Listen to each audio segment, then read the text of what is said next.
Funny बात्या परे मान्यवर मुख्यमंत्री पुरी दर्शन रे जाइथिले एवं सही समय रे पुरी को विश्व ऐतिह्य सहर रूपे गढ़ी तोलिबार निष्पत्ति नैथिले।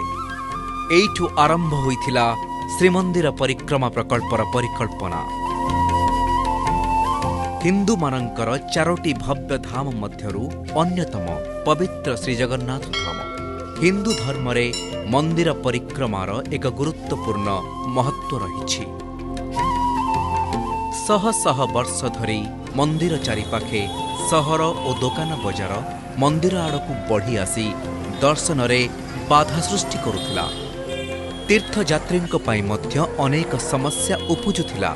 एबे महाप्रभुंक इच्छारे श्रीमंदिर परिक्रमा प्रकल्प संभव हेउछि।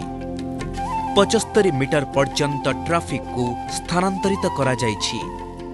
श्रद्धालु माने एबे बिना द्विधारे अंत परिक्रमा और बाह्य परिक्रमा करि पारिबे।